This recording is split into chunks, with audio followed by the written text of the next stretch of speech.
Hey, everybody.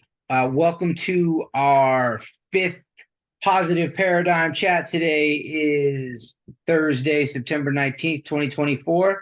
And I am very happy to be here. And I'm very thankful and appreciative for those of you who are here live and for those of you who may be watching this as a recording. I feel very passionately about this material. And I thank you for taking the time to share with me in this adventure and to listen to me talk about some of these theories. Let's get right into it. Some of our understandings that we've already been over. Success we define as the progressive realization, right? It's the journey, not the destination. Awareness of the oneness in the universe, awareness of our conscious mind.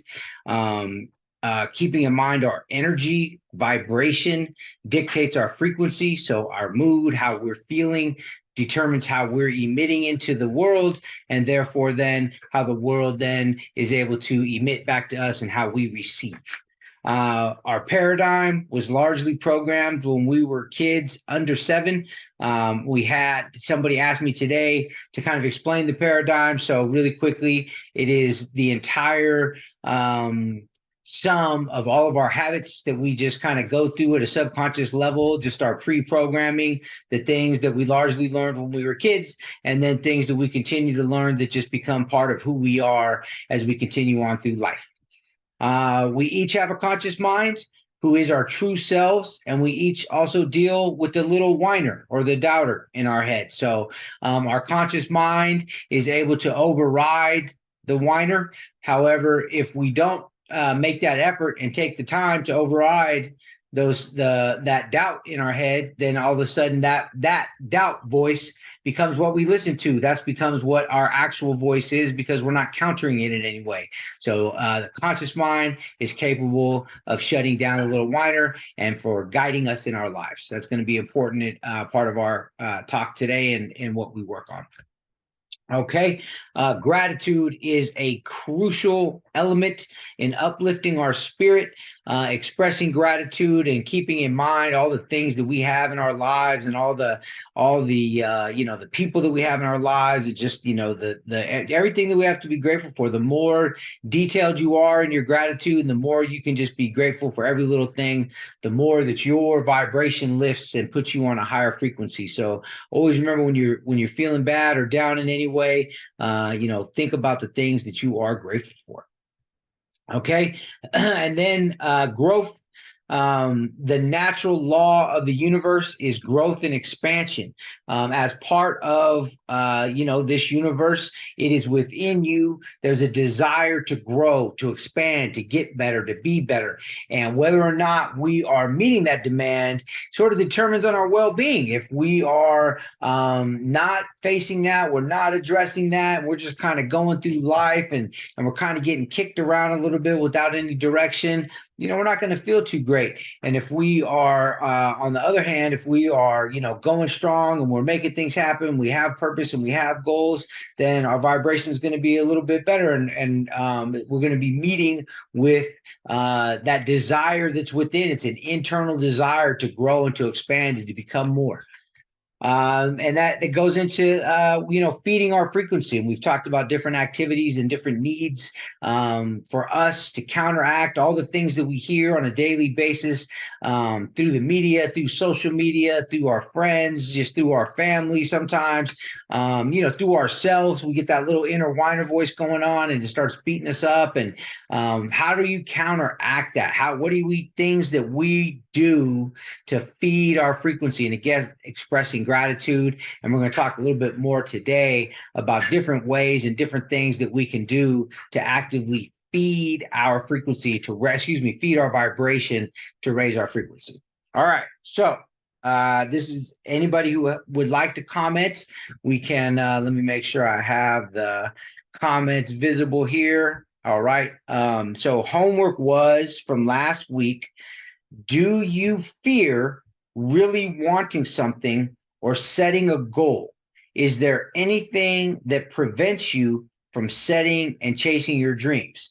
So is there anybody who would like to answer that? Otherwise, I have a sort of general answer that I can throw in there as well. I find that for some reason we tend to have a fear about stating a desire that we really want, or setting a goal. And if we set the goal, or we say we want something, we try to keep it conservative because we don't want to feel that feeling of failure. What happens if I say I want to achieve this but I don't? Then, am I going to be embarrassed because, maybe somebody heard me say I wanted to achieve a certain level, or I'm trying to, learn a different thing, or whatever the case may be. For some reason, I think that a lot of us are very hesitant to set forth a goal, or to put forth, any sort of desire like that. I think we were afraid to state it. I'm not sure why, but does it hold us accountable to it? Does it, again, are we going to be embarrassed if we fail? Or we just feel that, we'll jinx ourselves in receiving something good by stating that we want something good? I'm not totally sure, but I think all of those do hold some truth to it. So, that's something to keep in mind. Is something that's a counter, right? That's our paradigm telling us, no, no, no, don't set forth a desire. Don't state what you want, because if you don't get it, then, man, how bad are you? How dumb are you? The little whiner starts talking and starts, saying things and putting doubt in our mind and everything, right? So we have to counteract that. We have to counteract that. So today we are going to begin a process, and this is an ongoing process, but today we're actually going to get started. So if you have with you a pad and a writing instrument, I think is what I wrote in the email when I sent this out, please get ready. We're going to write down a couple of things, and if you don't, I'm going to kind of give you a couple minutes here. Find a piece of scratch paper or a pad and a journal or something, just something to write down. You might need half a sheet. We're going to keep it pretty minimal, but I have some specific goals of some things that we're going to talk about, and that we're going to begin to write some things down. So take a minute, find something to write and to write with. All right. Okay. So I'm going to ask a couple of questions here. What map/paradigm, right, are we following? Who wrote that map? Where's that map taking you? Right? So this is our life in our paradigm on a daily basis. Where's our map leading us? What map are we referring to?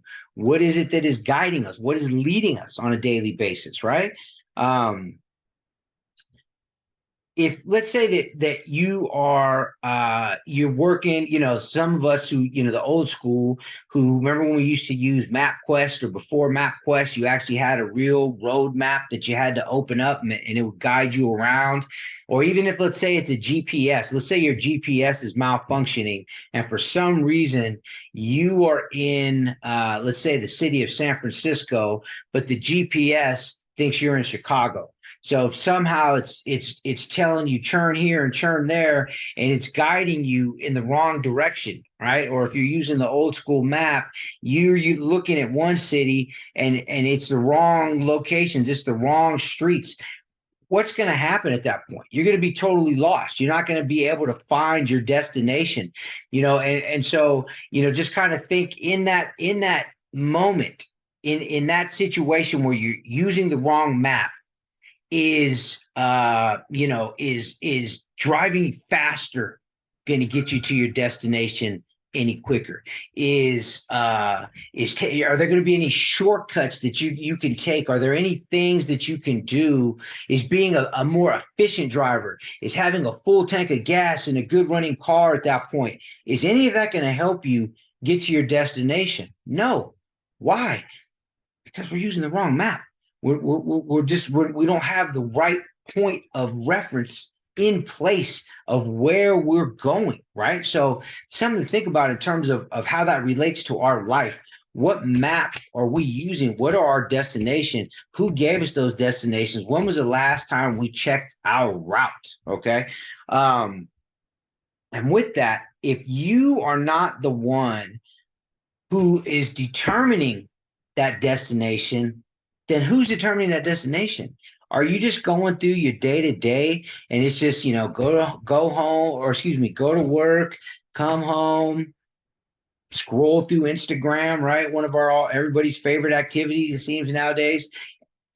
rinse and repeat. Do it again. Where are we just going through the motions, and then, something comes along and somebody invites us to a party or something, like, oh yeah, I guess, okay, I'll go to a party, or, something else comes up and it rains, like, well, I guess I'm not going out of the house today. Is our future just determined by the situation that arises that day? Are we just randomly cruising along, or are we using a map? Are we going somewhere? Are we setting a course? Or is there a destination involved? Do we have points of reference that we want to see?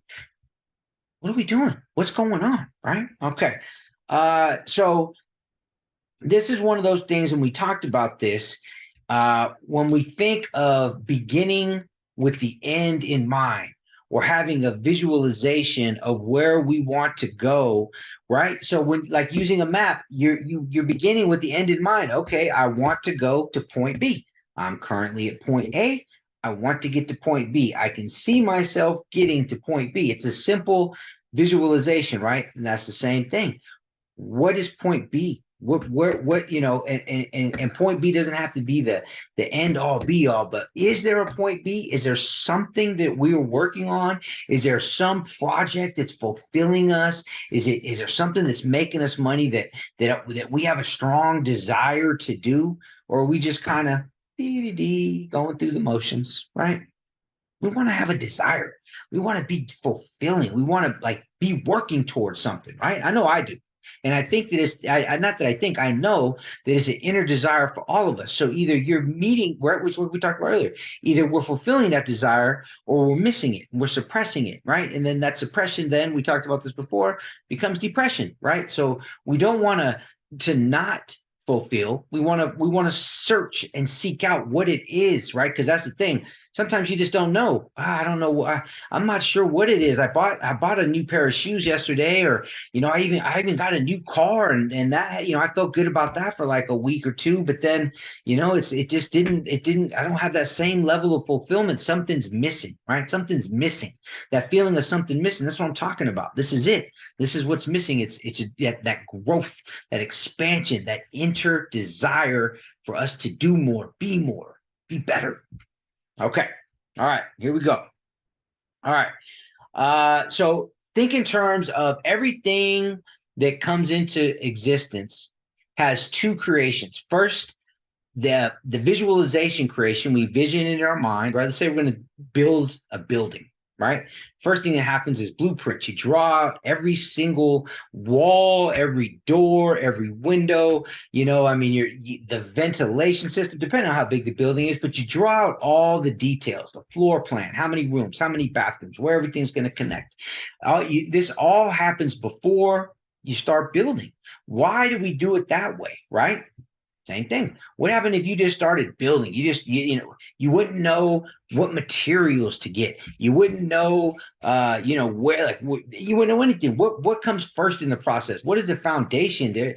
All these things, like, right. So, and then you just build up a wall, and then you realize, like, oh, it's not, I don't want that wall facing that direction because, the sun comes up over here. I wanted that wall to here.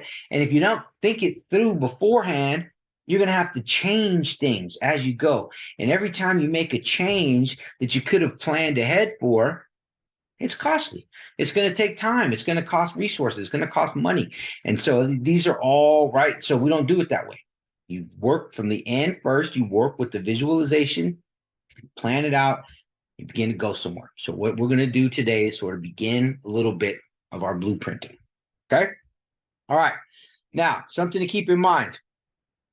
The process here, to what we're going to do is we're going to essentially write out what we consider our purpose, and kind of call it what you want: personal mission statement, your personal constitution. Excuse me, get a drink of water here. What we're shooting for is a statement of principles and values that we sort of live our life by, right? So it's kind of a couple things here. It's going to include things that fulfill us. It's going to include principles that we want to enforce in our life. It's going to include characteristics that we want people to feel about us, right? All these things are part of this process that we're gonna put together. Again, we're gonna start today. Okay, so here's a couple of things to think about. Every single one of us, has a gift, right? And that's kind of what we're trying to search and stir and dig up what your gift is. And what that is something that you hold a great passion for, something that you may have a tremendous talent for. You may or may not be utilizing it now, but your gift is designed for you to share with the world, right? And that's part of all this. And if you're not sharing your gift with the world, again, you're suppressing it, and you're oppressing it, and you're holding it back. I have my little puppy Reggie over here crying to get in close. So please forgive me if you hear him whining a little bit there. Okay, so we all have that greatness. We all have a gift, and we all have to get past the fact that we think that our gift or our ability to share our gift is less than somebody else's, or it's not as important as anybody else, right? See, again, who's telling us that?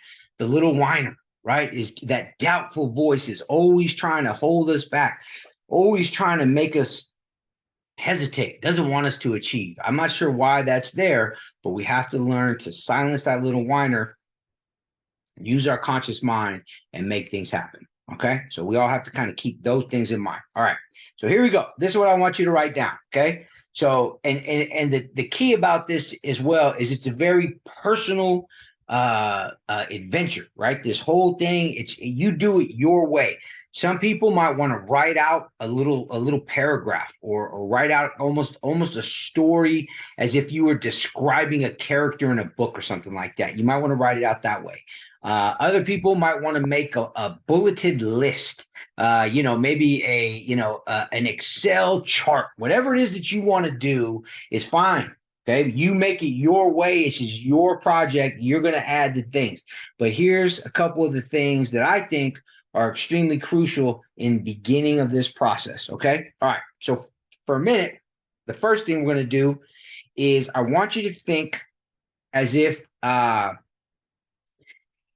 think about your eulogy, right? And that's kind of, a dark thought, but think in terms of at your eulogy, at your funeral, everybody, all your friends, family, everybody who's left behind is there. They're gathered. They're thinking about you. They're celebrating you. It's a celebration of your life. And what are the things that you would want people to say? Right? What are the, what are the values that you would want to have been recognized in your life? Okay, so here's what I want you to write.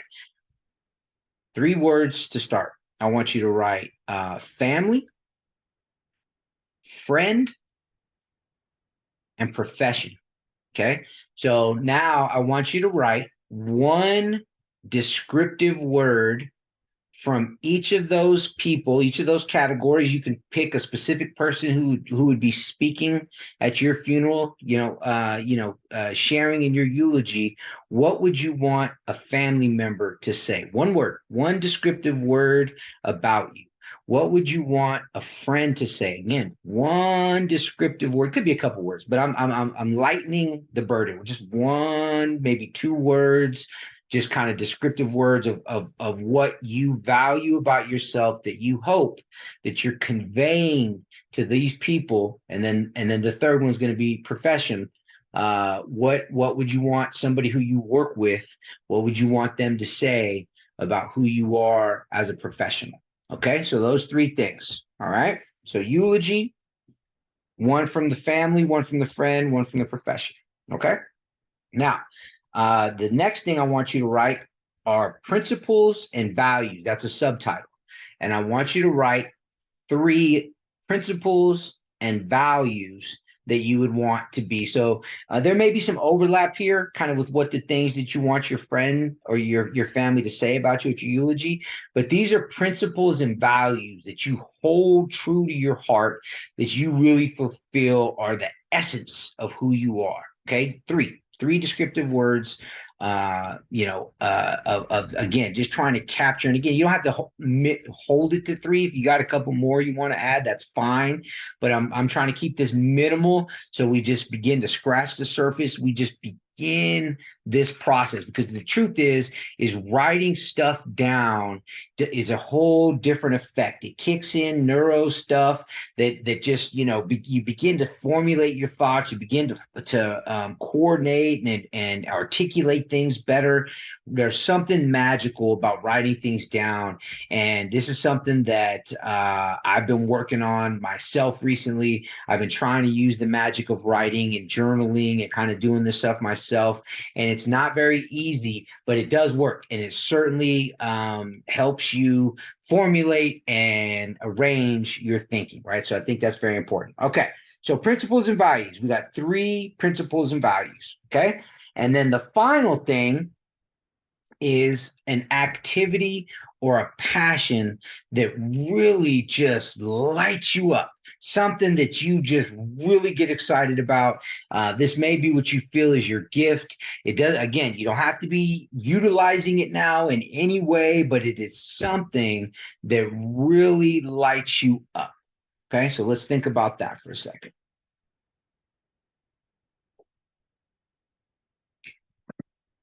Okay. Also, something I want you guys to think about in terms of the fulfillment factor, right? There's a couple different things in terms, like, think if rewards, right? We want rewards from this stuff. Now, what kind of rewards? Let me see if we have a question here. Are we writing down what we think they would say about us now, or what we would hope they would say about? Yes, what we would hope. Thank you. Thank you for the clarification. That's an excellent question. We want to write down at the eulogy, right? Words that we would hope that they say about us, right? This is like in our, like, we're envisioning that day, and after we've gone through our journal, or excuse me, our journey, everything is said and done.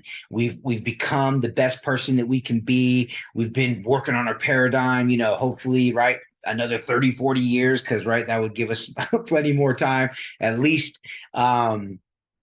And what are they gonna say? What, at that point, what are they gonna say? Great question. Thank you for that. But the rewards, that's why I was kind of on the sidetrack there.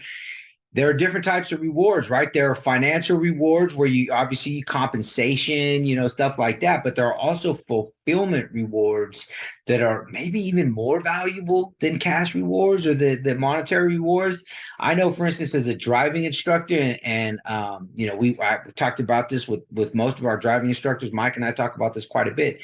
But one of the most rewarding parts of the job is when we start working with the brand new student, and that student goes from not being able to drive, tentative, hesitant to drive, 15 miles per hour that first day. And then, by the end of the lesson, they're driving 25, 30 miles per hour. They're feeling great, good vehicle control. And then 6 months later, you've had a couple lessons with them. They've been practicing with their parents, and now they're on the freeway and they're making lane changes, and they're a safe, competent driver. They have good vehicle control. Their confidence is soared. They're getting ready to take the test. It's just such a proud moment to share with. It's just something about that that's just, it's just so fulfilling, so rewarding. And I suppose, I know Julia and I, we've talked about this as a teacher. She gets a tremendous reward, especially at the end of the year, reflecting back how far, she takes it very personally, very passionate about her teaching. So how far have her little babies come, her first graders that year? Now, they came in, maybe not having, minimal skills, and now they're, reading at a grade level above, or whatever things they were able to achieve individually as a class. There's a huge reward in that. So sometimes when we're talking about things that we love and ways to fulfill us and light up our life, it could be, kind of either way. It could be both, right? But, it doesn't matter. It's just that what matters is that you get passionate about it, that it just lights you up and gets you going, right? Okay.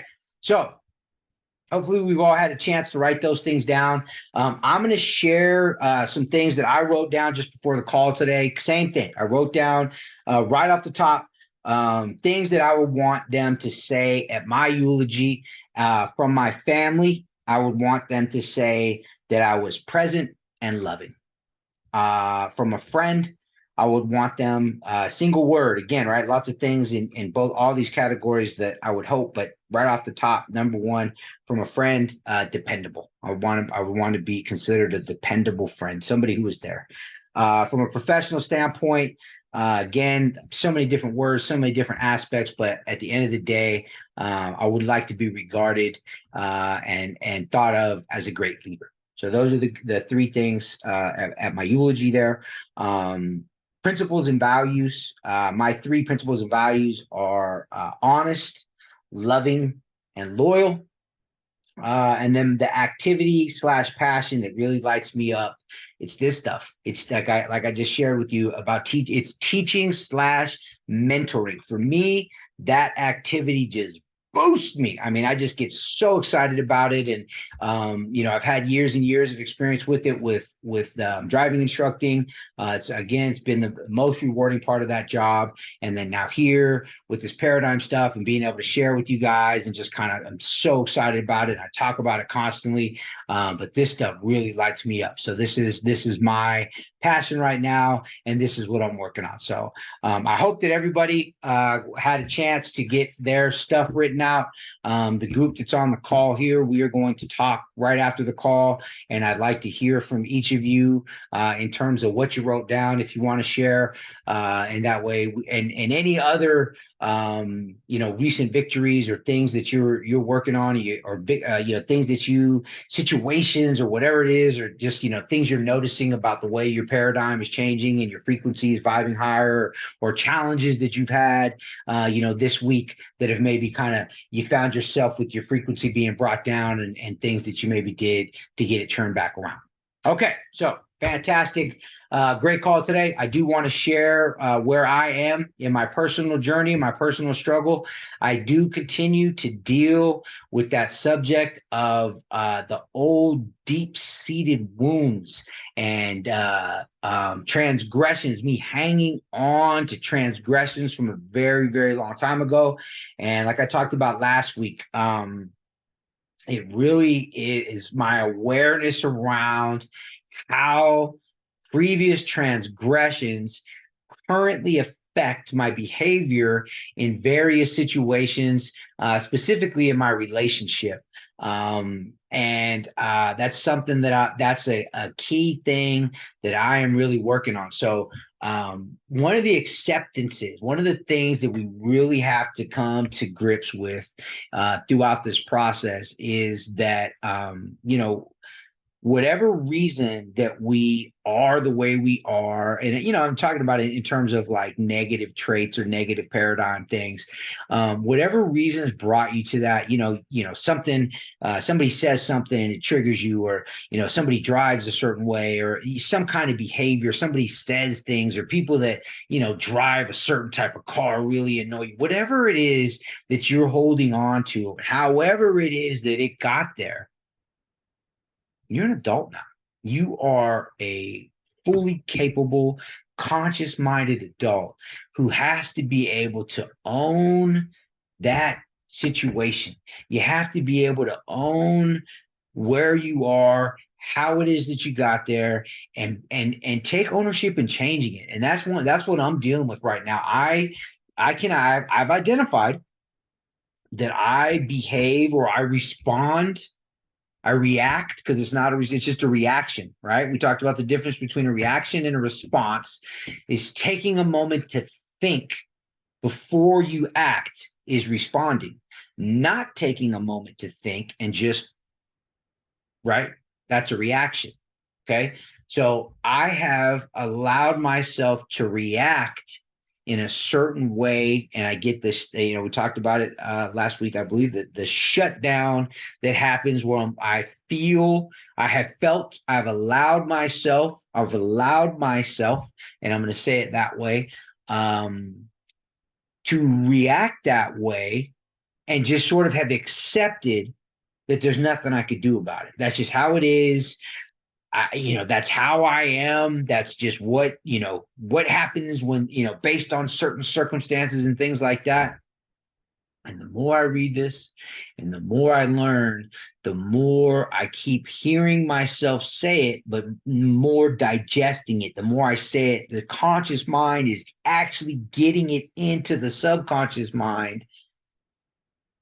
I have to be responsible for my actions. Doesn't matter how it happened, how I got there. I have to do the painful work of reflecting on it, digging into those emotional wounds, and making a choice that I can do better. I will do better. I will not allow the little whiner to continue to run the show. That's the personal accountability. That's the difference. That's the whole thing. This whole paradigm thing comes down to an acceptance of personal accountability in your own life and taking charge of your own life and being a leader in your own life, calling the shots, leading the way, setting the path, guiding yourself, being responsible to make sure you stay on the path. It's entirely up to me. It's up to me. No excuses. Any excuse, circumstantially or otherwise, is trash. It's weak. It's a choice to allow yourself to accept it. I'm not going to accept it anymore. And that's where I'm on my journey.